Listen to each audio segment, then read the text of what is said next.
السلام علیکم دوستو، کیا آپ نے کبھی سوچا ہے کہ وہ عظیم کتاب جو انسانیت کی رہنمائی کرتی ہے کیسے نازل ہوئی؟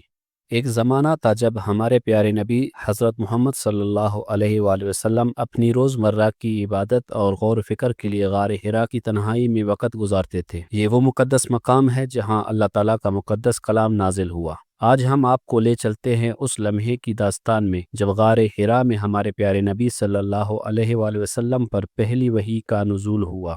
رمضان المبارک کی وہ پرسکون رات جب ہمارے پیارے نبی صلی اللہ علیہ وآلہ وسلم غار حرا میں عبادت اور دل کی تسکین کے لیے تنہا تھے۔ اس وقت ان کا دل اپنے رب کی یاد میں مصروف تھا اور وہ اللہ کی عبادت کر رہے تھے۔ اچانک ایک بے مثل لمحہ نمودار ہوا۔ آسمان سے ایک نورانی جلوہ اتر آیا۔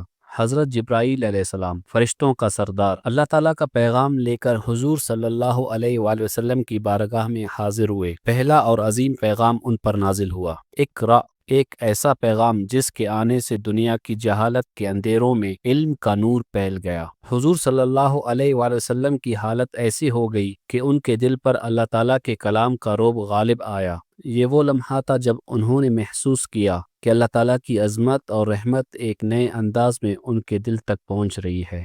آپ صلی اللہ علیہ وآلہ وسلم نے اپنی زوجہ حضرت خدیجہ رضی اللہ تعالیٰ عنہا کو یہ عظیم واقعہ بیان فرمایا۔ حضرت خدیجہ رضی اللہ تعالیٰ عنہا نے ان کے الفاظ کو دھیان سے سنا اور اپنے دل کی گہرائیوں سے ان کو تسلی دی۔ ان لمحات میں ان کی محبت، سمجھ بوجھ اور حوصلہ افزائی نے آپ صلی اللہ علیہ وآلہ وسلم کے دل کو مزید سکون عطا کیا۔ یہ پہلی وحی جو غار حرا میں نازل ہوئی صرف ایک تاریخی واقعہ نہیں بلکہ روحانی بیداری کا آغاز تھا۔ یہ وہ لمحہ تھا جب آپ صلی اللہ علیہ وآلہ وسلم پر وحی کا نازل ہونا شروع ہوا اور انسانیت کی رہنمائی کے لیے قرآن آیا، جس کی ہر آیت اور ہر لفظ میں اس معجزاتی طاقت کی گواہی ملتی ہے جس نے انسانیت کو ایک نئی راہ دکھائی۔